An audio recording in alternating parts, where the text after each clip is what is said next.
I got my first job doing eyebrows when I was 15, 11 years ago.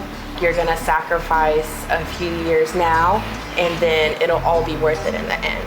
And I just took my chances. And all right, guys, thank you for checking the next video out. This is Jermaine from Minding My Business. I'm here today with Sheila Syed.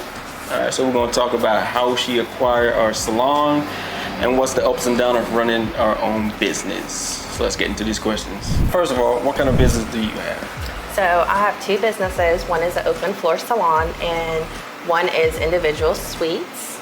I initially started with the open floor salon and it was not planned at all. It all happened after our quarantine in 2020.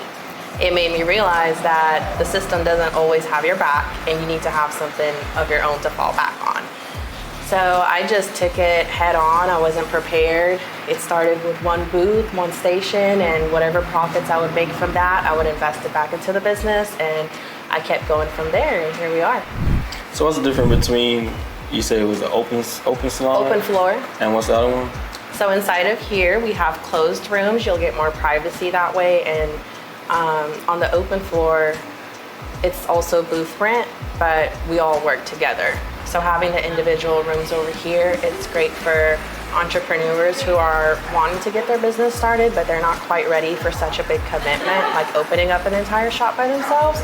So it's a great way to start your platform and go from there. So how did you get your initial investment to even start opening that one over there? I just took my chances. I had a little bit of money saved and it was enough to have one station.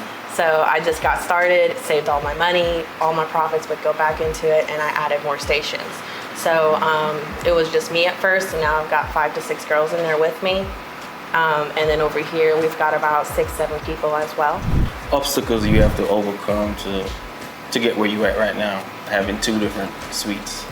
There was a lot of trial and error. There is a lot of multitasking.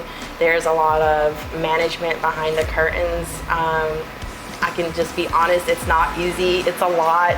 It's gonna take sacrifice, but you have to look at it more like you're gonna sacrifice a few years now, and then it'll all be worth it in the end. You have to give up some of your time to make sure that everything gets done. So how many hours are you putting in right now to run both suites? I would say I'm at 6 days a week right now. 6? The 6th day is like half a day for me, so about a little over 50 hours now. Initially when I started, all day, every day for like a good 2 years, I was just on it. Like everything work related to make sure that I'm building my foundation. But now that I have that built, it's much easier and I can lay back a little bit, you know?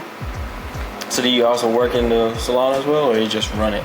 Yes, I'm also an esthetician in there. The way I like to run things is where all of us are equal. I don't like treating my employees like they're under me. So I try to push and motivate all of my girls to grow for their own benefit.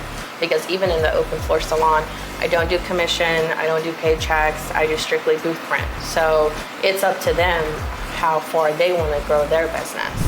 So are you the only one running everything, or do you have a management team that manage like collecting the rental booths and all that, or you do everything? I have my boyfriend that helps me.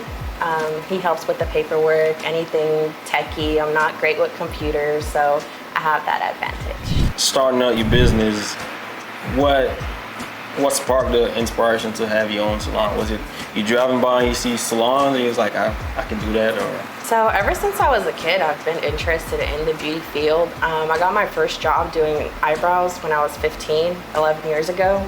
And then I did get my bachelor's in psychology. Once I graduated, I decided that I'd rather go 100% in with something that makes me happy, something that I'm comfortable with. That's when I decided I want to open up my own business. Halfway through college, I got my esthetician license and I was doing aesthetics as a part-time job just to get through college. And then after that is when I decided I want to step it up and make that my career.